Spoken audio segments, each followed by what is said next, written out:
Quando vos perseguirem numa cidade, fugi para outra, porque em verdade vos digo que não acabareis de percorrer as cidades de Israel antes que venha o Filho do Homem. Mateus 10,23. O texto acima deve ser interpretado em conjunto com Mateus 16, 27,28. Dizemos isso porque tanto um como o outro possuem o mesmo foco na volta do Filho do Homem. Sempre que passagens do Novo Testamento fizerem referência à vinda do Filho do Homem, elas obrigatoriamente terão que ser interpretadas dentro do contexto de Mateus 16, 27,28. A volta do Filho do Homem implica a presença de anjos, julgamento de pessoas em boas e más conforme suas ações. A volta do Filho do Homem ademais envolve a presença de alguns dos discípulos ou apóstolos de Jesus a esse evento ímpar. Dizemos evento ímpar porquanto os textos nos dizem que a segunda vinda de Jesus só pode ocorrer uma única vez. A própria Bíblia deixa isso bem claro por dizer: assim também Cristo foi oferecido em sacrifício uma única vez, para tirar os pecados de muitas pessoas, e aparecerá segunda vez, não mais para eximir o pecado, mas para brindar salvação a todos que o aguardam. Hebreus 9, 28. Logo, falar em vinda do Filho do Homem é falar de um único evento. A volta de Jesus não deveria ocorrer 2, 3, 4 vezes, mas somente uma única vez. Quando o escritor de Mateus 10, 23 confessa que os discípulos de Jesus sequer conseguiriam percorrer as cidades de Israel, antes mesmo da chegada do Filho do Homem, ele está nos dizendo que a volta de Jesus não é para um tempo muito distante, essa volta deveria ocorrer num momento breve. A volta de Jesus seria um evento de ocorrência tão rápida que, segundo Jesus, eles não conseguiriam pregar sua mensagem em todas as cidades de Israel. As declarações de Jesus em Mateus 10 verso 23 evidenciam que muitos ou mesmo alguns de seus discípulos estariam vivos, já que para percorrer as cidades de Israel não seria tão demorado assim.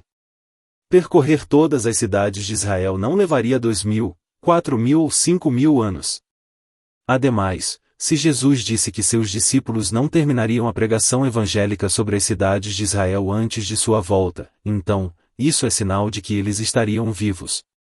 Ele não disse que todos estariam mortos quando isso ocorresse, mas foi justamente o contrário que ele quis dizer. De fato, essa não é a primeira vez que Jesus reforça a ideia de que seu retorno não demoraria. A vinda do Filho do Homem, portanto, não pode ser para a nossa época. O retorno de Jesus, se tivesse ocorrido, ocorreria numa época anterior à nossa. Em Mateus 10 verso 23, Jesus diz que quando os seus discípulos estivessem pregando e houvesse perseguição numa cidade, os seus discípulos deveriam fugir para outra cidade. E essas cidades para as quais os discípulos deveriam fugir, conforme o contexto, pertenciam à região territorial de Israel. Podemos identificar 3 elementos cruciais nas falas proféticas de Jesus. Primeiro elemento, o local onde ocorreria a pregação do reino de Jesus. Segundo elemento, quem pregaria esse reino. Terceiro elemento, o quanto tempo ou época de sua volta. Esse local seria as cidades dentro dos limites territoriais de Israel, os pregadores seriam seus primeiros discípulos e o tempo seria tão breve que eles sequer conseguiriam pregar em todas as cidades de Israel. Como Israel tem extensão territorial muito pequena, então os discípulos gastariam pouco tempo para pregar os ensinos de Jesus. Não tem como levar essa profecia para nossa época e dizer que Jesus se referia a ela. É ilógico pensar que Jesus quisesse dizer que os cristãos de hoje, quando estivessem pregando e sendo perseguidos devessem fugir para outra cidade do território de Israel.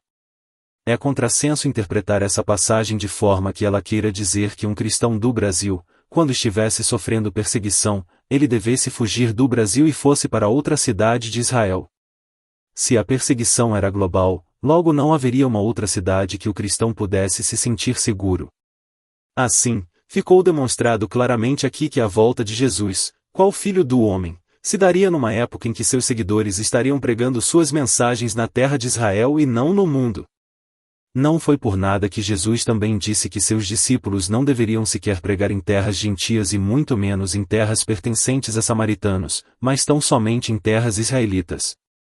Jesus enviou os 12 com as seguintes instruções: não se dirijam aos gentios nem entrem em nenhuma cidade dos samaritanos. Antes, dirijam-se às ovelhas perdidas de Israel. Por onde forem, preguem esta mensagem, o reino dos céus está próximo. Mateus 10, 5-7. O que não faz o menor sentido imaginar que os cristãos de hoje só deveriam pregar nas cidades de Israel e evitar cidades samaritanas e gentílicas. Agora analisemos os versos anteriores ao verso 23 do capítulo 10, de Mateus. Acautelai-vos, porém, dos homens, porque eles vos entregarão aos sinédrios, e vos açoitarão nas suas sinagogas, e sereis até conduzidos à presença dos governadores, e dos reis, por causa de mim, para lhes servir de testemunho a eles, e aos gentios.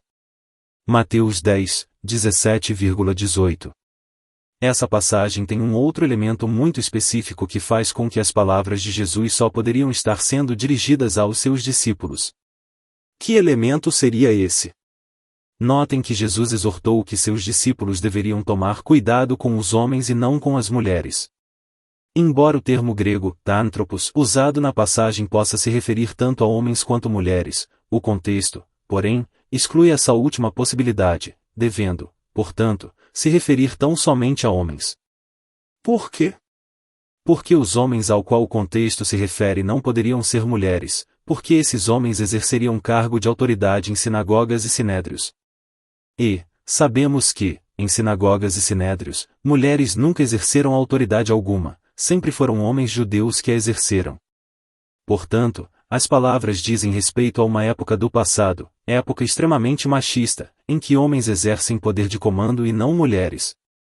Os discípulos de Jesus, conforme o texto, seriam açoitados em sinagogas e julgados em sinédrios. Novamente, vemos claramente que essas declarações de Jesus não podem estar se referindo aos cristãos de hoje, pois, no Brasil e em outras partes do mundo não há sinédrios e nem sinagogas em que cristãos estão sendo conduzidos. Quando foi que uma testemunha de Jeová, evangélico, adventista, católico por pregar o reino de Jesus foram conduzidos, julgados num sinédrio judeu e após condenados teriam sido açoitados em sinagogas? Isso nunca aconteceu e nem acontecerá, vez que em nosso país e em tantos outros não são órgãos judaicos que detêm poder de julgar as pessoas. Demonstrando que Jesus de fato estava se referindo à terra de Israel, ao povo de Israel, e a seus discípulos. Só dentro do território judaico da época que tais declarações por parte de Jesus teriam pleno sentido. As palavras proféticas de Jesus não foram dirigidas aos cristãos de hoje, elas se destinavam aos seus seguidores que viviam em meio a uma comunidade judaica, daí se falar em sinédrio e sinagogas. A promessa de Jesus é um conto que foi muito mal interpretado por pessoas mal intencionadas de diferentes épocas que criaram falsas expectativas em pessoas que deram ou estão dando suas vidas, seus recursos em prol de uma fantasia, uma fábula.